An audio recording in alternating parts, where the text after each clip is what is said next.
Yeah, I'm ready. Well, thank you, the rookies, and you and everyone for having me. I'm really excited to be here. I'm Jasmin Habezai-Fekri. I've been a 3D environment artist for the past 7, 8 years now, but we will go through that basically in my talk a bit as well. And I've been working with different companies in the past, with Airship Syndicate for 4 years on Wayfinder, but then before that I was at Airborne Studios working on Parlia.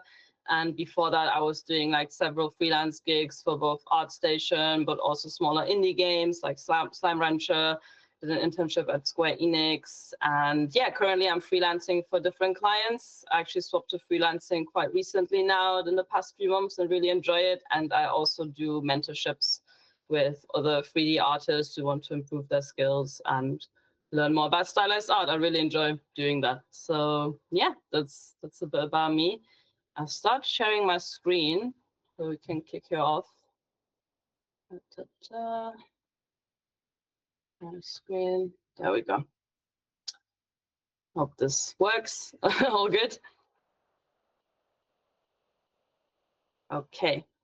So yeah, I wanted to talk today a bit about how you can basically keep ownership of your art while still also getting into the industry.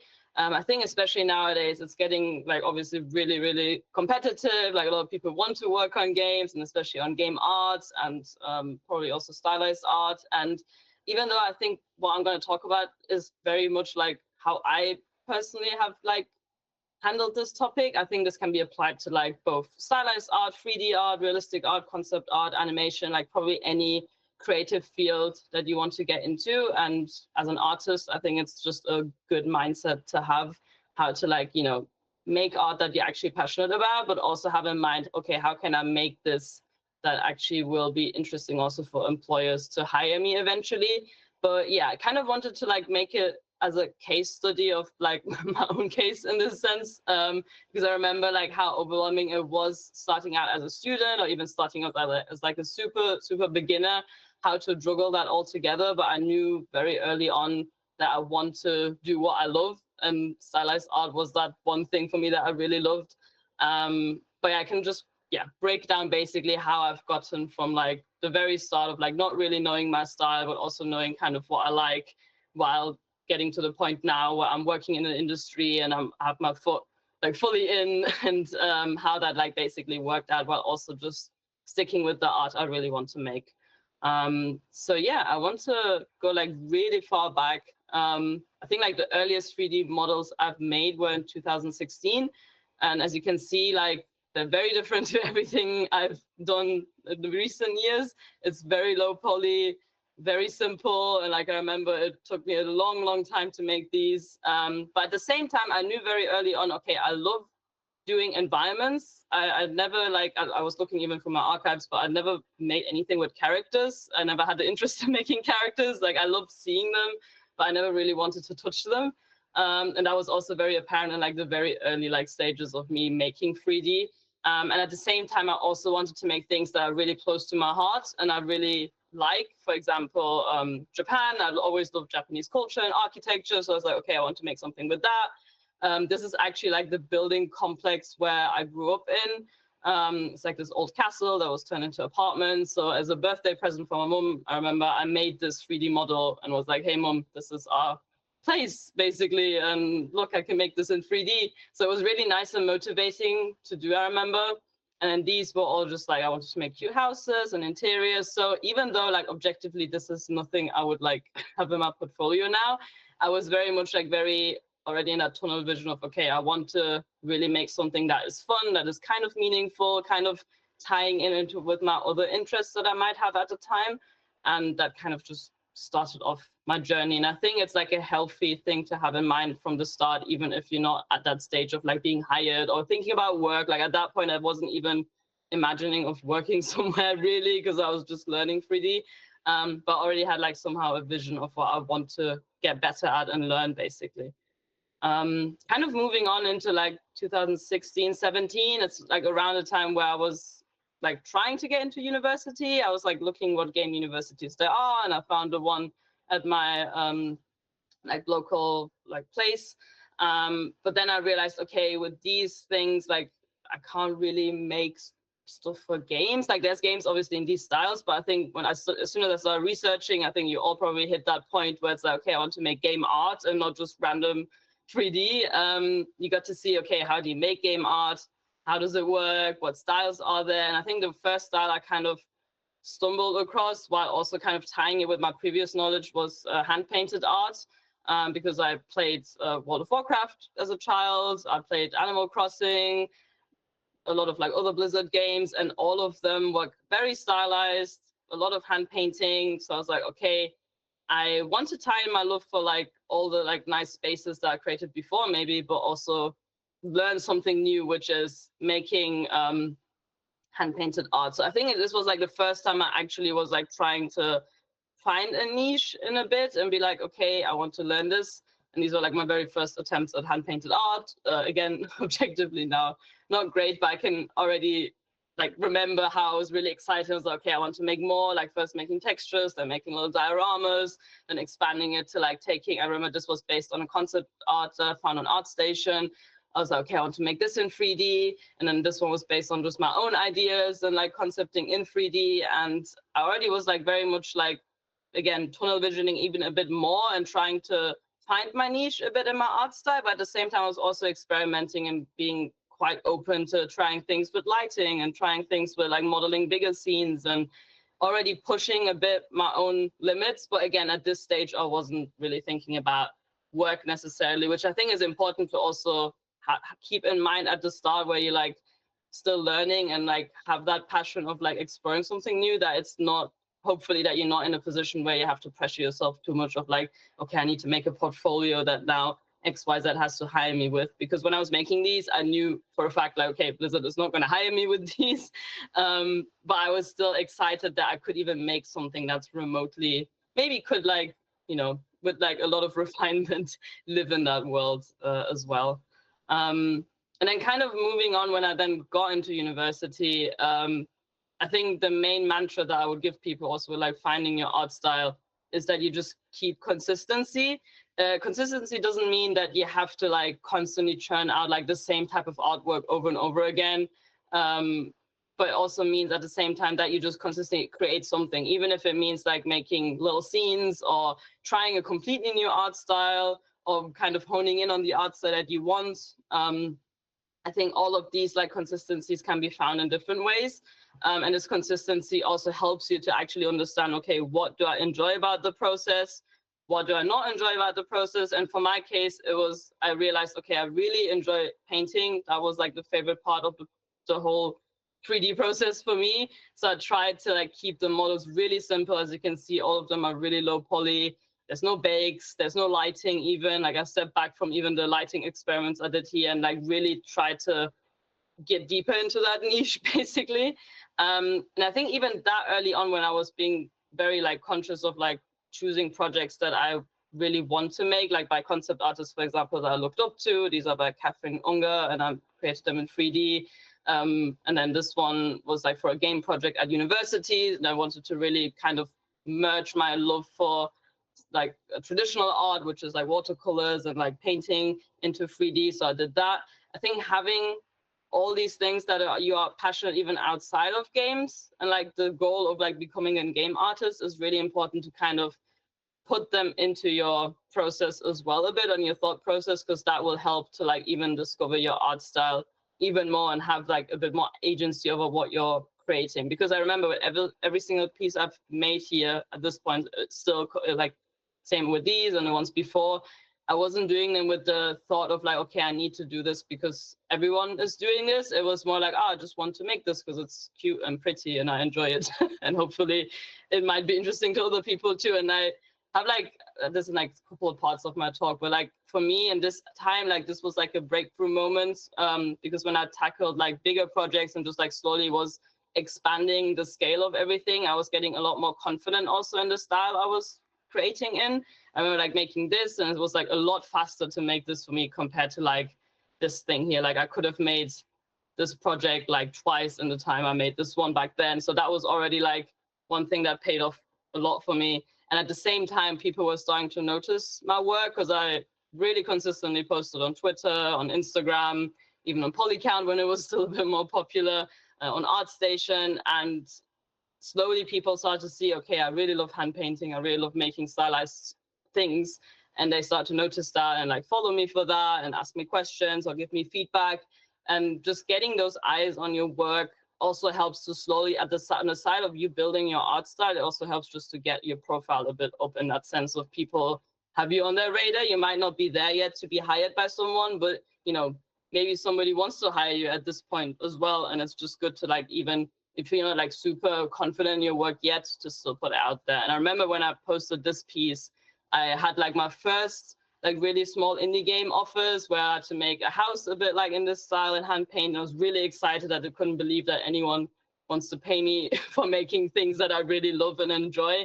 And I think this wouldn't have happened if I didn't even like share these with the world, and would have like thought I can, share them with people without feeling too scared about it. So I think consistency and also being brave enough to let the world see what you're making is really important in this space where you're still trying to, build a profile, but also build your skill set up at the same time. And then I think I realized, okay, hand painting is the thing I want to do.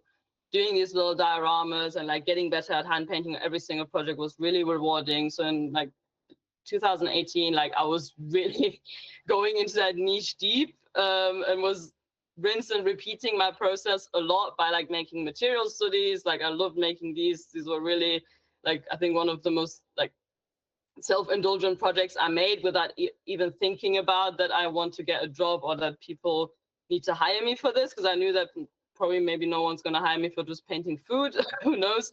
But when I was posting these and showing these with people, they were so excited about them. And I think it's like was even more popular than like these more elaborate scenes I made.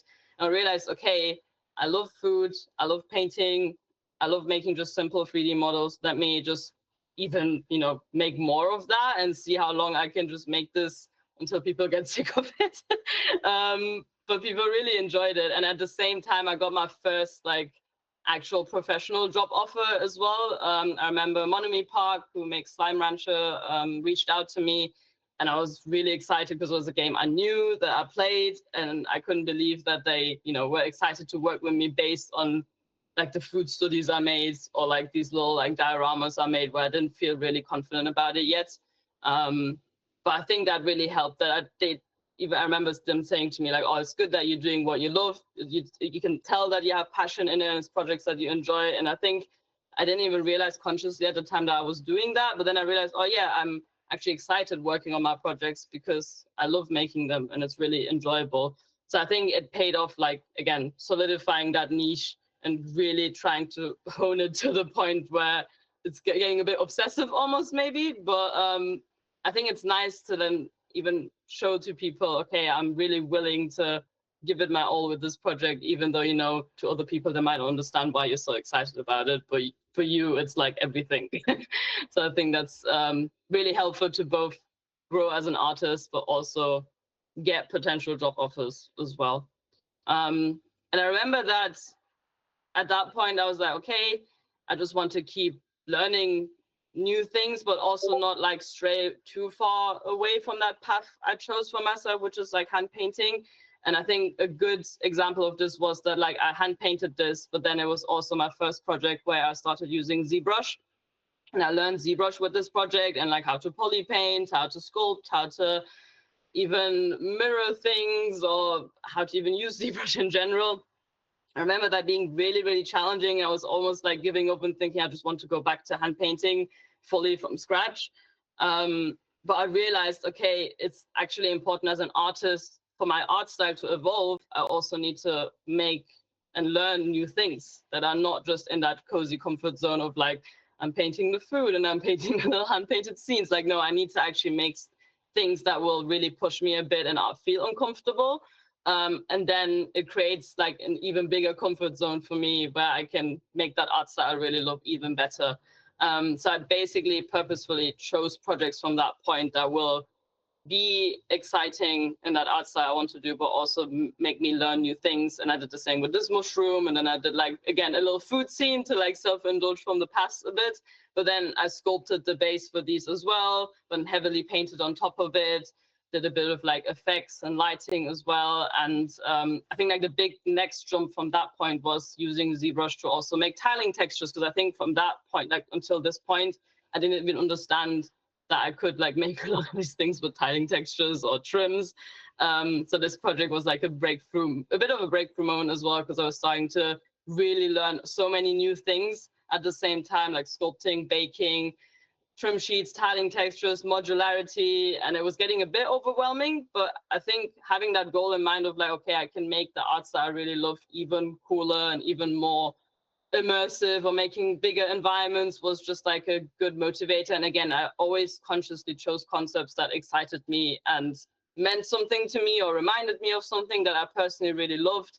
So that's like, even to this day, I keep saying to like my mentees when they always ask what concept should I choose, like which one do you think if I choose will get me hired, I'm always like, it's important to like, yeah, be hired, but you need to work on something that you actually love spending time on, like let's say 3 months or 2 months, or like see it every single day without getting sick of it. So I think it's important from the start to like, as I said, I'd say this many times in this talk, but choose something that you want to actually work on, and people will see that for sure. Yeah, so moving on from that, I sculpted with every single project from that point on. I couldn't leave ZBrush alone anymore. But at the same time, I also was like, okay, I don't follow like a strict art style at this point. I was like getting, obviously, as you can see, inspired by League of Legends, World of Warcraft, like a lot of hand painting, but I wasn't like really replicating a style one-to-one. And at the time, Airship Syndicate was already like a huge inspiration to me, and I loved Battle Chasers and the art style of it. So I was like saying to myself, okay, the next challenge now is for myself, I need to try and replicate something if I can, just to see if it's possible for me, and like if I learned anything from my own style developments, my own like pursuit of what art style I love. But I realized also talking to friends and seniors that when I work at a studio, obviously I need to be able to adapt to that style really easily. And even though I've done that for Slime Rancher at this point, I think I still didn't have the confidence to be like, I can do that 100%. So I did that with this Battle Chasers fan art project back then. And I remember like how much I was like looking again at the art itself, the game, breaking it down for myself, trying to really get deep in that mindset of how this was created. And again, it was a project I really, really loved because I loved the game. But at the same time, it was a bit uncomfortable at times because I didn't know how to do lighting. I didn't know how to like make a scene that feels immersive and isn't just like a little diorama. But I told myself, okay, I want to work on video games. I want to work on immersive video games and like really immersive environments. And that's the main goal. So I need to see if I can do that with like the restraints I have and my skills as well.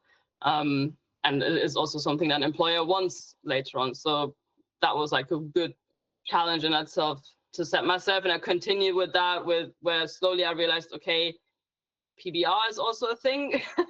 And that was like, you realize like even following after this, it took me a bit to then fully commit to PBR. Because again, I was still thinking, okay, hand painting is the one thing I really love doing. And as I explained, if you want to have agency in your art, like I think it's important to not like push, but like not always push like yourself fully until you like feel like you can comfortably leave like this chapter behind in a way.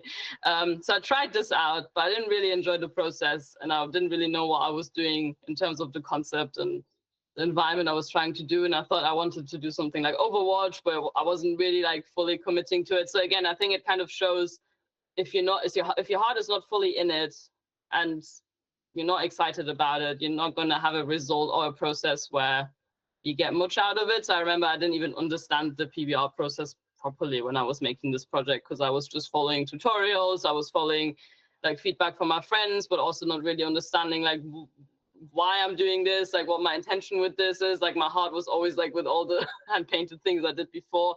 So I felt like I lost a bit of agency in there. So I went back to what I felt like I had agency in, which was hand painting and sculpting, and at the same time also again getting out that comfort zone, because up to this point everything I've done was very cutesy, quite, you know, colorful and friendly, I would say. But But in my personal life, I also love like horror films or like Junji Ito mangas and like really gritty things as well. So I thought to myself, okay, I don't want to just do PBR because everyone's doing it and I have to do it. I want to do this, which is a mix of like things I don't really like to do maybe, or don't really gravitate to with my art, but like in my personal life, but also have something that I really enjoy. And I think the ArtStation challenge really helped. I think in general, challenges really help with this, because you have a set topic, you have a set timeline, but the art style is not really defined, or like you don't have to do a specific art style. And I remember with this, seeing all the entries, I felt a bit intimidated first because everyone was doing realism. And I thought, okay, there's not many stylized entries. There are some, but not many. And like the past winners have always been like realistic entries. Should I do this? Should I not? But I just realized even if I wanted, even if I forced myself to do realism, I wouldn't enjoy it. I would hate it. I wouldn't like it. So I think the mantra I got out of it was, don't tell yourself to do something or you have to do something just because everyone else is doing it. It doesn't mean that you have to do it. You have, free will to choose, and that's fine as well. And when I did this and I fully committed to like going full on stylized, choosing the concept art that I really enjoyed and creating that, it was really enjoyable. It was like one of the most fun projects I did to this point.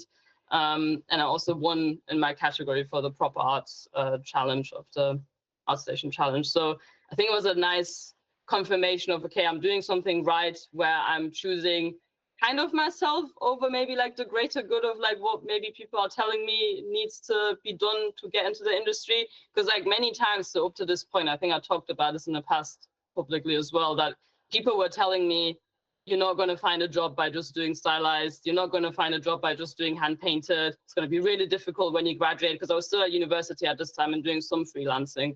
But I didn't really want to listen to people, because I was like, if this doesn't work, then I don't know what I want to do. Like, I just want to do stylized environments. That's what I love, and that's what I want to do.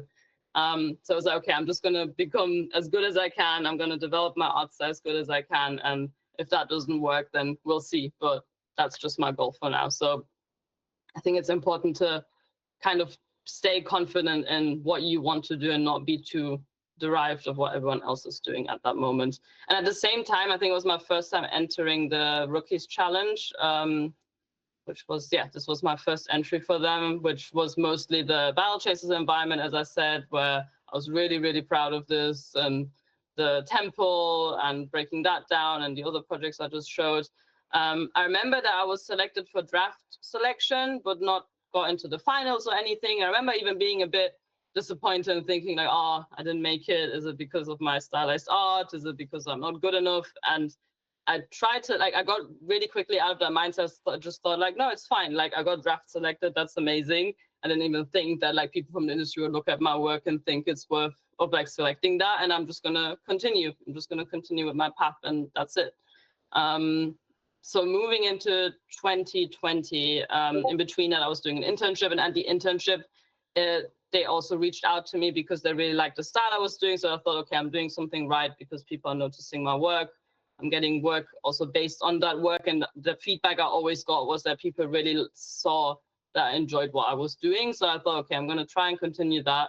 But then I also realized everyone around me is starting to do PBR. So like, even though I just said, don't listen to what everyone else is saying, I think there's a difference in like, don't listen to people like telling you don't pursue something, but they also listen to people when they say, okay, these are the skill sets that you might need in this industry to be successful. And I realized at the time, okay, PBR is one of those things that I need to learn, because it's going to be more and more used in stylized art as well. And maybe I don't want to just work on fully hand-painted games. And also seeing that I love sculpting so much, I was like, okay, maybe there's something to it. I need to start digging and put on the learning hat again. So in 2020, these were like my first PBR projects, which was a healthy mix of kind of maintaining my skill of, I love stylized, I love hand painting, and a lot of these things, even like the foliage, the wall textures, were like a mix of hand painting and PBR and Substance Painter and Designer. And I remember like really hating having to choose designer and painter because I just wanted to paint on that's it, and like not having to bake and do all those things. But working on this project especially, it was like such a huge learning experience because I went from having no idea about PBR, like I explained here, where I didn't know what I was really doing, to actually understanding it and applying it and really liking the result, even more than like the hand painted stuff I was doing before that. So I thought, okay, nice, my art style is evolving into where I have more tools to realize my art style, but also I can make it more the way I really want. So I was like slowly pushing myself in a, as I put here, in a healthy manner, which I did again with like a little diorama where I went like without a concept. This was based on just my own ideas. And because in my personal life, I love architecture, I love like Gothic architecture especially, I was like, okay, I want to do something based on that, but also do lighting and like some like cool projections, and but still hand painting. So all the like glass was hand painted still, everything else was baked and sculpted. And I was really happy with that because it still felt cohesive with the things I was doing before. And people were starting to like message me and be like, oh, actually, now that you're doing PBR, I feel like, you know, we could hire you for this project as well. So I was like, hey, maybe I can push even further and like stop just using, at this point I was using Sketchfab and Marmoset for even presenting my work. Even for this was made in Marmoset, which I wouldn't recommend now because I was hand placing everything and like it was a nightmare to work with. But then I was like, okay, there's Unreal. And I've used Unity up to that point at university for game projects. I liked it, but I didn't think it was artistically really fun to use for like the shaders, and people used Unity, they know the pain. But then I realized, okay, there's Unreal, it's for free, there's a lot of tutorials. Maybe I should, again, after putting my learning hat on for the PBR stuff, do it for the Unreal stuff as well. And that was like one of those things where I became aware, okay, it's not just enough that I can do PBR now. I also need to learn Unreal. I need to use engines. I need to be able to make a big environment. I need to show or prove to people that I'm not just, you know, the person who's like hand painting everything from scratch or like making these little dioramas. I can actually expand this to something big. And so this was like my first project, basically the R&D for this project, but where I was learning how to make landscapes, how to make trees that are, you know, implement an engine, how to add wind and grass and everything like that to a scene, how to make materials, how to use materials on Unreal, and it was a lot. And I remember wanting to give up a lot of times in between. I'm just thinking, oh, let me go back to my comfort zone. But I was like, no, I want to develop my art style, but I also want to show people I can work on games that are made in Unreal. So I persevered, I pushed through, and eventually I was really happy with the result because it was kind of the dream I had of like being able to make something that's very painterly. It looks hand painted, but I didn't technically hand paint anything in this except like obviously the landscape painting in the engine, if that counts. But it was like really reminiscent to animes and Ghibli movies I watched as a teenager and as a child. And I thought, okay, it's kind of I didn't even think that I could reach this art style or like make something like this myself. And then I was like, okay, I want to use this environment now and make a building, and then use all my knowledge from the PBR and trim sheet and tiling textures from like all the like phases of my like art finding and learning into this one project altogether, while also again sprinkling in some new challenges like making a huge rock, making detail normals, adding wind and blueprints, and being able to run around in the environment. So this was like my magnum opus at the time, and also a breakthrough moment because I learned so many things and so many things made click for me in my brain. And again, it was a project I just wanted to do, not because I saw everyone else doing it. Like I didn't at the time see many environments that were very stylized or very colorful in that Ghibli style. And I wanted to just make something like that because it's what I loved seeing myself in games I played. And then once I made it, the feedback was so good, and people like reached out to me for various jobs, and it was like really the moment where I felt, okay, all the labor I put into like honing my style, not letting people tell me don't do this or do that, while also still, again, having a good support system around me of people who gave me good feedback and told me, okay, you need to maybe learn this, and not like telling me what art style I should be doing, because I think that's had a huge difference. It felt like it all fell into place really well at this point. And then when I graduated, this was my bachelor thesis, basically, where I wanted to push that even further, of like making an environment that's indoor, outdoor, has a lot more architecture to it, has a lot more modularity to it. So kind of, again, combining everything from the past and the future and the present, I guess, into this project, because the future I was imagining myself was being able to make a game that looks in this style or feels this way with a team together, not just by myself like I have been for most of this time. But I think around this time as well, I was starting to work with Airborne Studios on Parlia, which was really fun. So I could like go back and forth quite nicely with the new learnings I had at work, but then implement it into my own art style and kind of grow even more as an artist. And employability would also rise at this point as well, because I was using so many new things I was learning at work that I couldn't learn by myself, because up to this point I was fully self-taught. I was like scavenging the internet for free resources and living on Discords, basically. But yeah, at this point I was like, okay, this is like the max I can do at this point. Now I'm ready to learn everything I can at a workplace. And then, yeah, from that point, I went to work on Wayfinder with Airship for 4 years. And it really was interesting, because I realized how much, like, obviously I was put on this project because it's very similar to my own art style, but a lot of it was still quite different to what I was doing before. It's a lot more exaggerated shapes. It's a lot of hand painting and PBR mix, but like to the extreme. But then there's also an established art style already and an art direction I had to follow.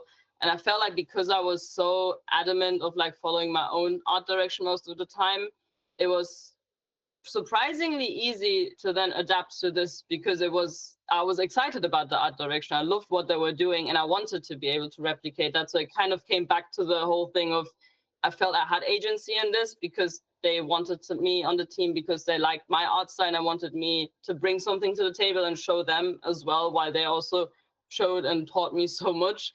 That I think that mindset I had of like, I have this art style, I love my art style, that this helped me a lot to then also like make this art style as well and work on it and learn from it and be part of it. And I think having that type of agency as an artist is really important to not, I think, also go insane because if you look too much around you and you want to adapt like all these different things around you, it gets really difficult to like really differentiate what you want to do, what is the point of you being even in games, maybe what you want to make, what you want to be part of. And having that in mind from the start, I think, is really helpful. And if you feel like you didn't have that in mind from the start, but you want to start doing that, it's never too late for that, because I had phases where I was like wavering a bit as well, and like it was difficult to kind of keep that. But I think as soon as like, you say, okay, for my next project, I really want to do something that I love. Let it be recreating my childhood home in 3D, or let it be a movie I really love making a fan art of that, or a book I really love recreating that in 3D. Anything that really ignites your excitement, I think, is worth doing, and that will help you so much to grow as an artist. And also that excitement is very contagious, because people will see that. So TDLR from all this, stick to what you love, find your niche, but also be, happy to experiment, be consistent. It does really pay off. Like, even if it doesn't feel in that moment that way, it does. Solidify yourself really in that niche if you really feel excited about it, but also try to keep learning new skills, because it's important to elevate your personal style with those new skills you have, and then make it even better than it was before. Keep learning new skills that are outside of that comfort zone. Might not feel like they're really elevating your skill at the time. Just challenge yourself, and don't tell yourself you have to do something because everyone else is doing it, because that's not a measure you should put yourself on. Like, even comparing yourself and all these things, like, it's really good to see what's out there and get inspired by other people. But I think it's also important to really ask yourself, what inspires me and what do I want to make? So it's always a healthy mix of maintaining your skills and being in your comfort zone, but also pushing it slowly in a healthy manner. Maybe sometimes also in just a very sudden matter, like as I said with the Unreal project, where I didn't know anything and I just went straight head in. But it's good to have like a mix of both, where you can build confidence, but also build new skills in like those uncomfortable moments. And always be aware of what skills are needed in the industry currently and merge that with your passion and interest. Because yeah, if you love hand painting, that's great. And I think there is a huge market for it still. But maybe like if you want to do that, start learning more efficient ways of hand painting, maybe incorporate sculpting in your process, maybe incorporate gradient maps or even Substance Painter into it. Like try to keep up with the current trends a bit of like how to be more efficient, how to like maybe streamline the process a bit. Like all those things just help you to like become more confident and also become more employable as well at the same time. But yeah, and going back to the rookies, like I went back and applied again. Like I remember I went with the market project I had and the ArtStation challenge. And I think again, I was chosen for the draft selection. Yeah, for the draft selection, I was again like thinking, oh, I really would like to get to the finals or something. And then on the third year, I made it when I had like all my own real projects all together, basically, which I think kind of proved the point of like, okay, I was keeping up with the times kind of, but also making projects that I really loved. And then I was really fortunate to be selected as the winner of that category in that year. So yeah, being consistent pays off, and being also in love with what you're making, even though it can be tedious and the process is not always fun, still having that excitement about it really is contagious. And yeah, just do that, and hopefully you'll have your art style in place and a job as well. But yeah, that's all from me. And yeah, if you have any questions, feel free to ask. But yeah, thank you for listening.